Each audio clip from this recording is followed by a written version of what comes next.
Now at noon, more school threats across the Houston area. What districts are doing to keep your kids safe. Plus, rain heading our way. Is it going to be a washout for the rest of our week? Brooks Garner going to tell us how bad this could get. Plus, do you remember the $37 million J.J. Watt raised after Harvey? Well, we're going to show you how some of that money is being used. But we begin with more potential threats at schools across our area. Good afternoon. I'm Sherman Chow. Fort Bend County just announcing a third student arrested for threats. Sheldon ISD checking in on C.E. King students today after a questionable social media post there. No indication that officials found anything. And our Janelle Fort live in Katy with the very latest on what happened there. Janelle? Sherman, there have been a series of these scares since that shooting in Florida. Now, Katy ISD police say here it all started with a teen making a series of posts to social media showing what looked like weapons. It's a video that sent James E. Taylor High School into high alert. As soon as I saw him, the first thing I did was call the police.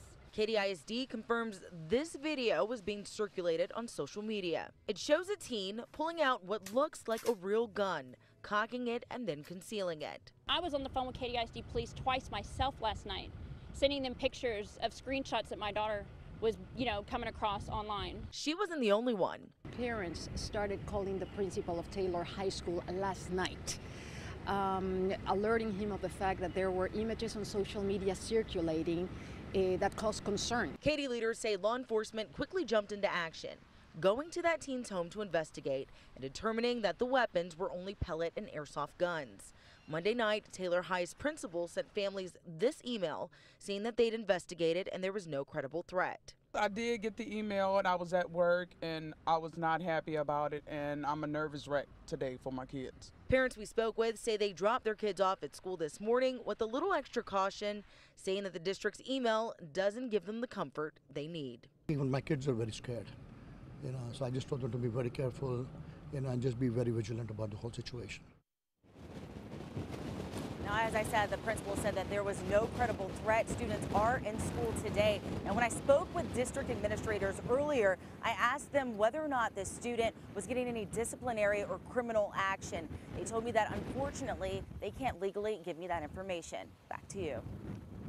All right, Janelle, boy, scary times for parents and for students. Thank you.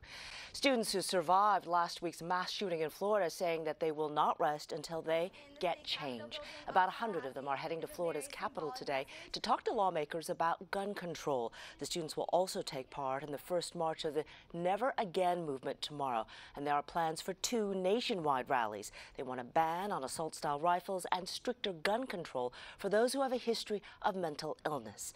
So we want to know, have you spoken to your kids about school safety? Grab your phone, head over to KHOU.com/vote now, take part in our live informal poll. All right, let's take a live look now over the Gulf Freeway at Clear Lake City Boulevard. There has been an accident there, and it is causing a mess this noon hour. TxDOT saying it is a 2-vehicle accident, which has not been cleared yet. You can tell that it is raining also. It's a mess in the weather department as well. And we've got more breaking news. The NCAA has just released this information moments ago that Louisville must vacate its 2013 men's basketball title for a sex scandal. This comes after an investigation into claims that a former staff member there had hired escorts for the recruits.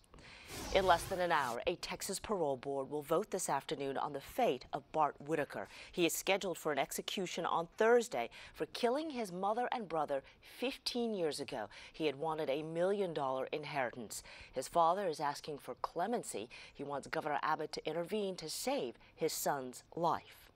And new this hour at noon, Mayor Turner has hired a new Director of Public Safety and Homeland Security. This is George T. Bunick.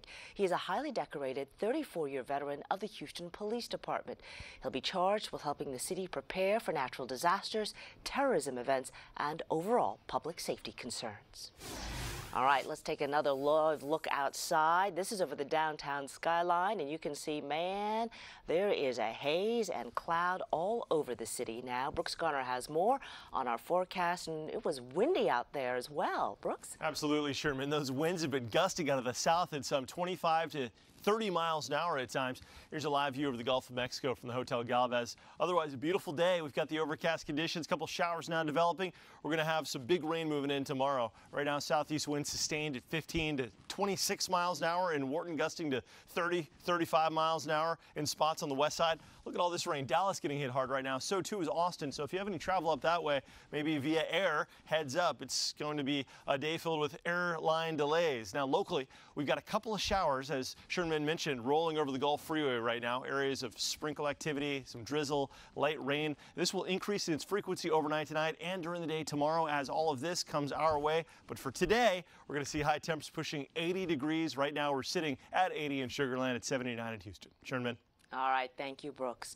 Help after Harvey. We all remember J.J. Watt raising an astounding $37 million for Harvey victims.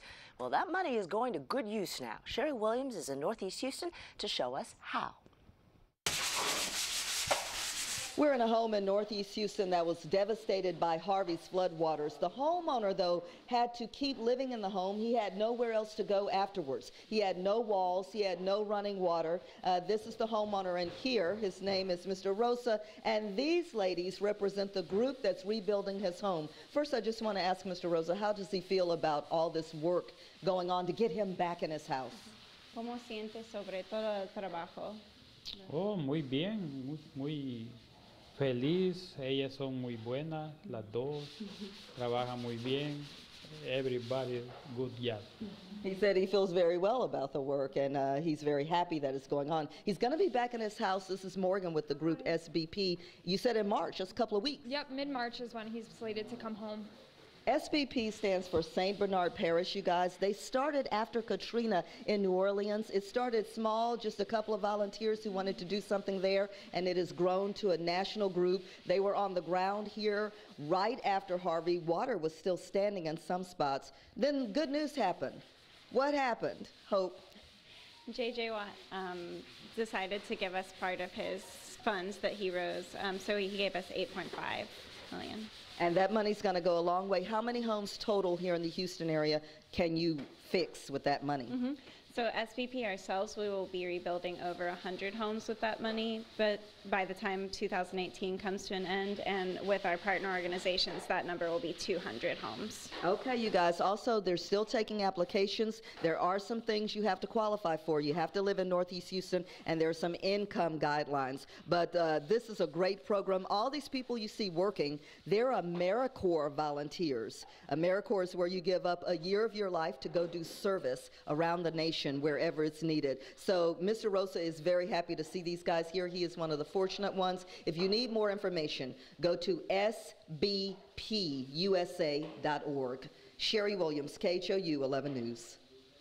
Oh, AmeriCorps, what a great organization. And as you heard Sherry say, if you want to donate your services, if you want to volunteer, or if you were impacted by Harvey and you need help, you can go ahead and visit. That address again is sbpusa.org.